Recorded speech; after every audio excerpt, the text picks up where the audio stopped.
Berikut ini adalah materi kedua dari kecakapan antar personal. Konteks komunikasi. Komunikasi dua orang atau communication interpersonal. Komunikasi dalam bentuk wawancara, komunikasi kelompok kecil, komunikasi organisasi, komunikasi antar budaya, komunikasi publik, dan komunikasi massa. Komunikasi dua orang atau communication interpersonal yaitu komunikasi yang terjadi antar seorang komunikator atau pembicara dengan seorang komunikan atau pendengar. Pada pelaksanaannya, komunikasi tidak terikat pada waktu dan tempat. Komunikasi terjadi secara tidak formal.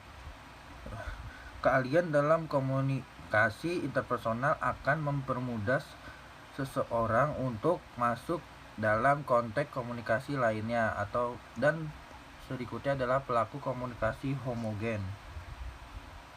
Komunikasi dalam bentuk wawancara, komunikasi yang berlangsung dan mempunyai tujuan tertentu. Komunikasi berlangsung secara formal. Komunikasi terjadi secara tatap muka atau face to face.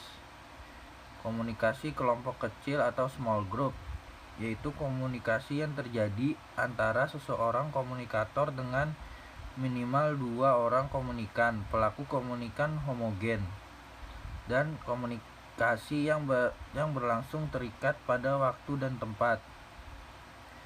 Komunikasi organisasi atau organization communication. 1. Serta komunikasi bersifat heterogen dan komunikasi terikat pada waktu dan tempat.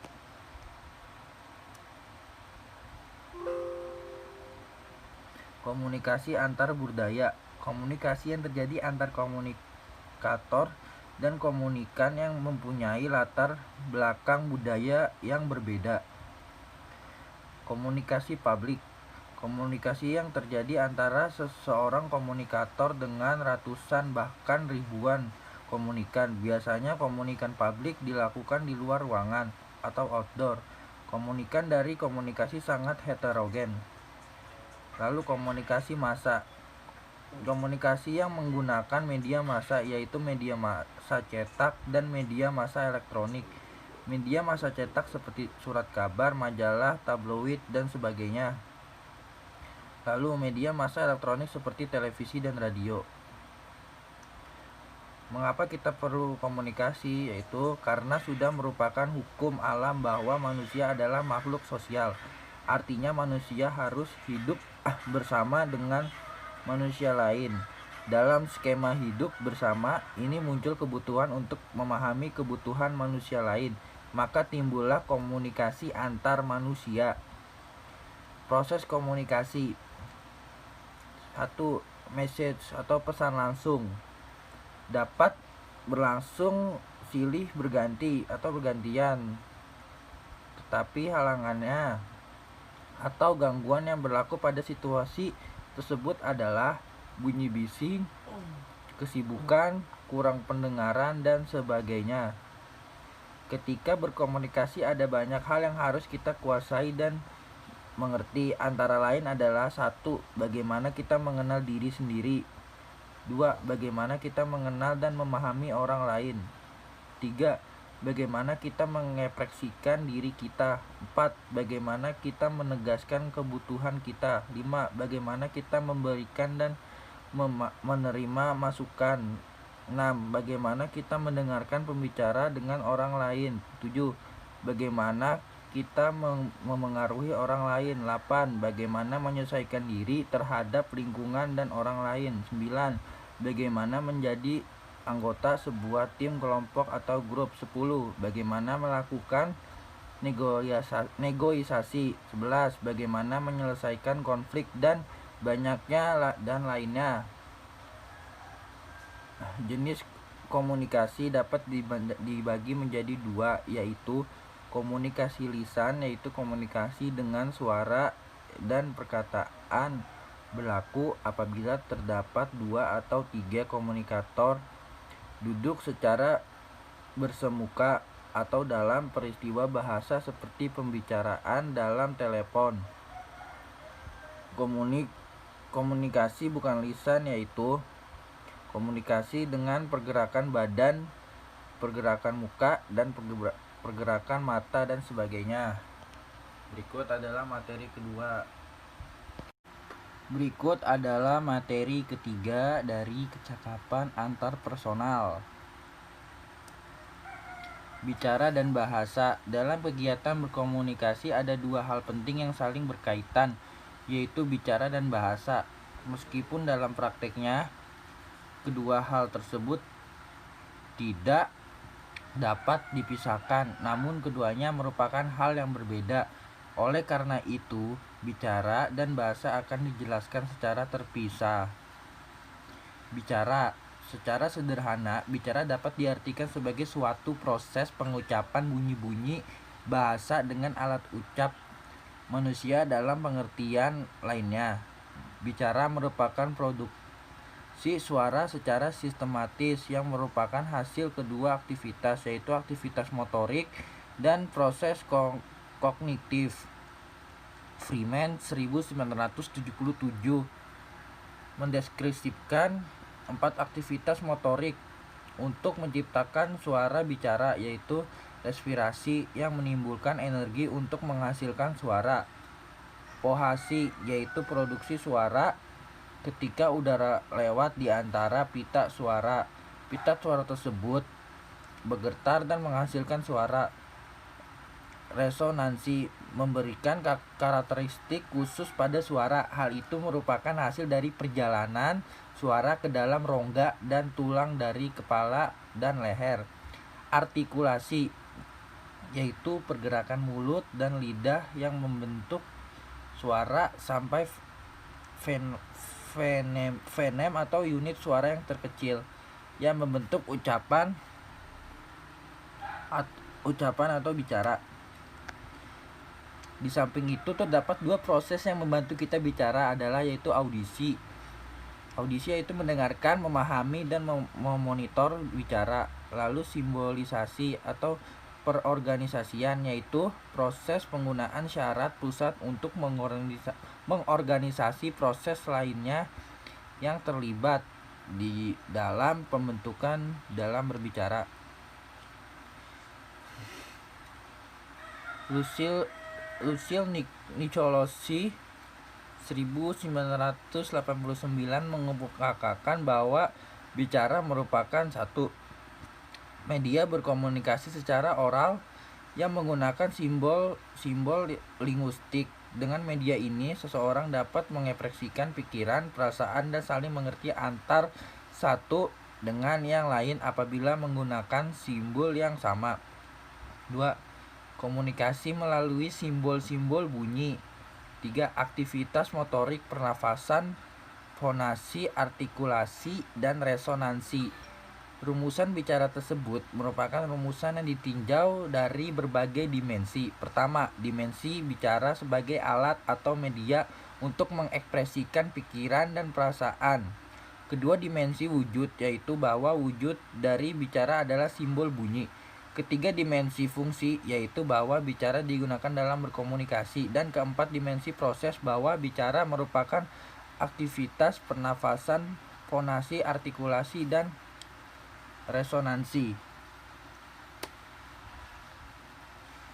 Fritz Farrakhan 1980 mengemukakan bahwa bicara merupakan kemungkinan manusia untuk mengungkapkan bunyi-bunyi bahasa dengan alat ucapnya, dan bicara merupakan milik perseorangan atau bersifat individual.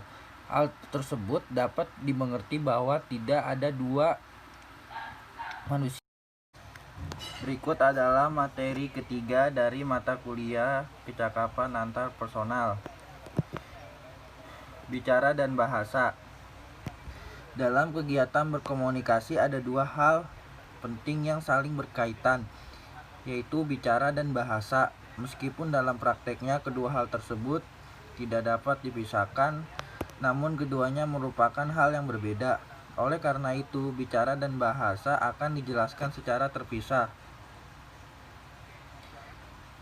Secara sederhana, bicara dapat diartikan sebagai suatu proses pengucapan bunyi-bunyi bahasa dengan alat ucap manusia.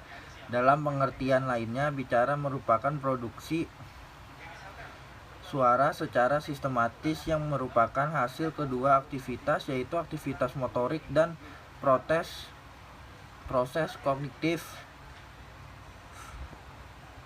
Freeman 1977 mendeskripsikan 4 aktivitas motorik untuk menciptakan suara bicara, yaitu respirasi yang menimbulkan energi untuk menghasilkan suara, fonasi yaitu produksi suara ketika udara lewat di antara pita suara tersebut bergetar dan menghasilkan suara, resonansi memberikan karakteristik khusus pada suara. Hal itu merupakan hasil dari perjalanan suara ke dalam rongga dan tulang dari kepala dan leher.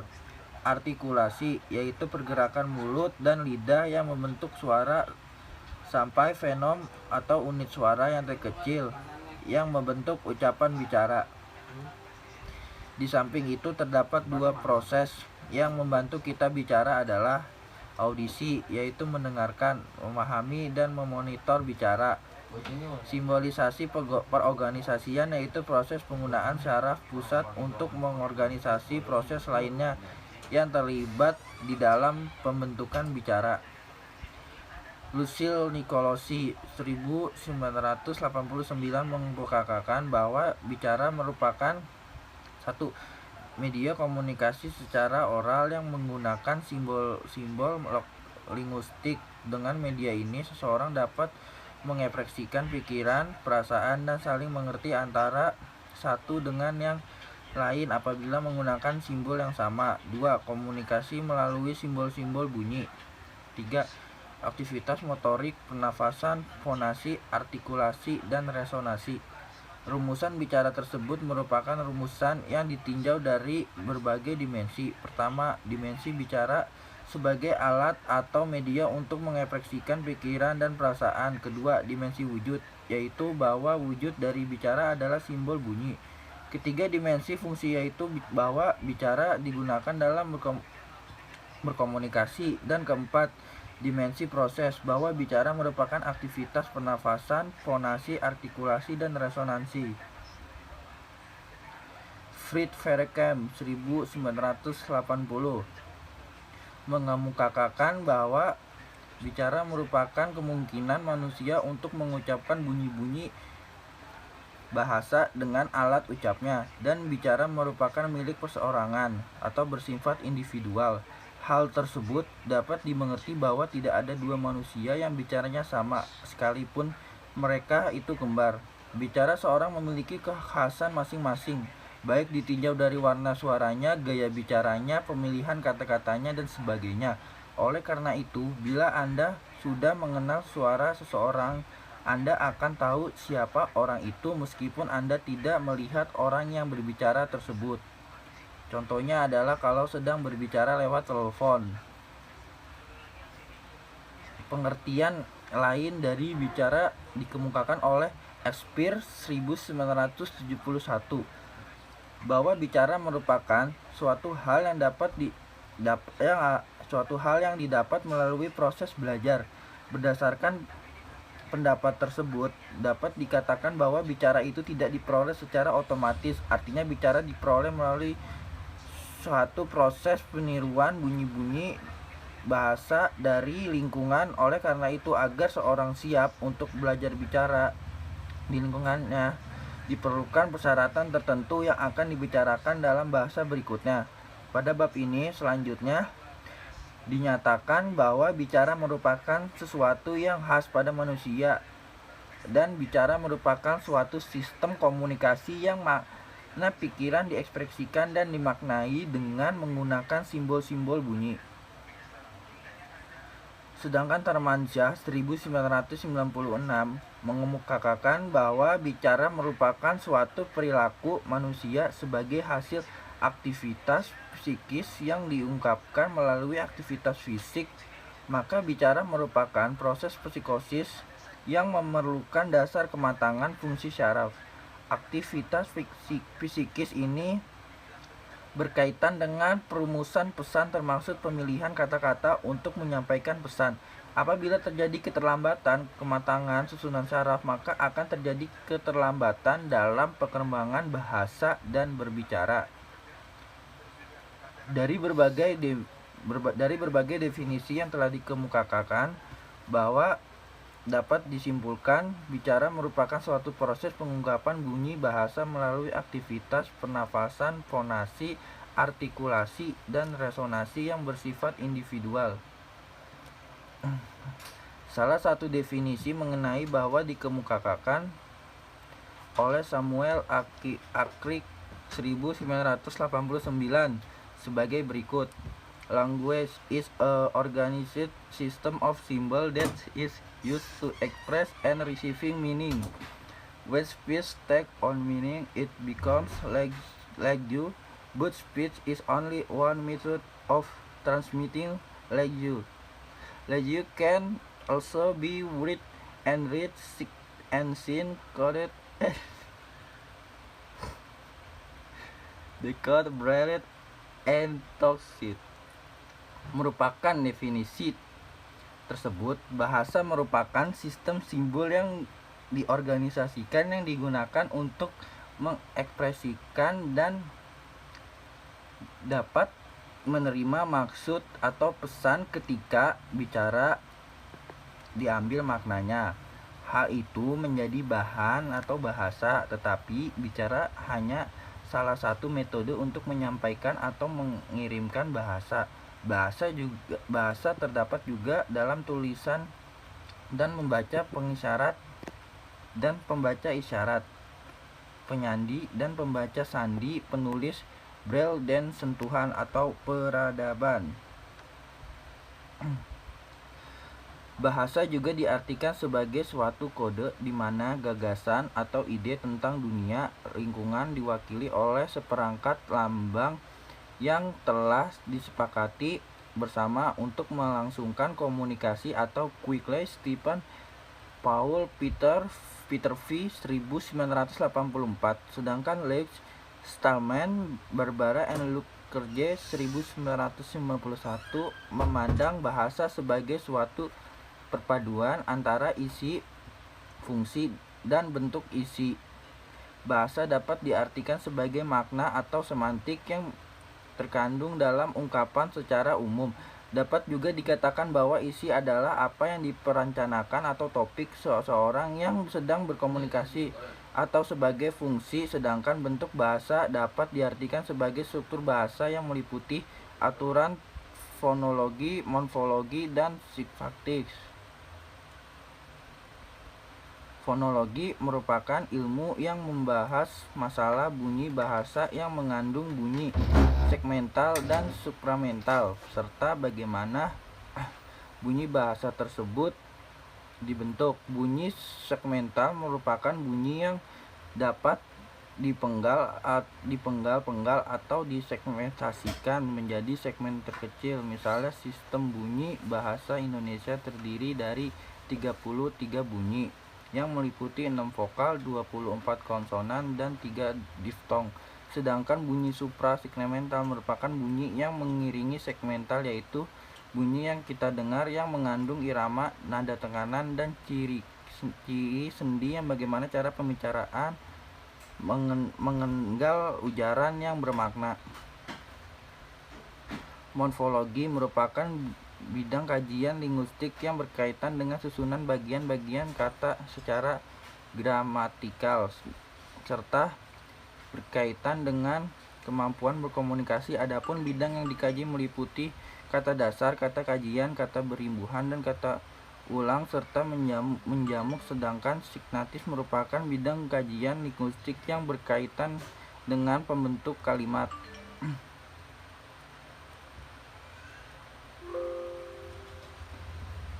Bicara dan bahasa merupakan dua hal yang tidak dapat diperpisahkan, namun dapat dibedakan. Kedua hal tersebut digunakan pada saat kita mengadakan komunikasi. Oleh karena itu, adanya gangguan bicara dan dapat mengganggu kelancaran proses komunikasi tersebut. Di atas bahasa memasuki proses komunikasi ketika sender memiliki pesan untuk disampaikan. Sender merumuskan dan mengirimkan pesan menurut aturan dari bahasa secara khusus. Maksudnya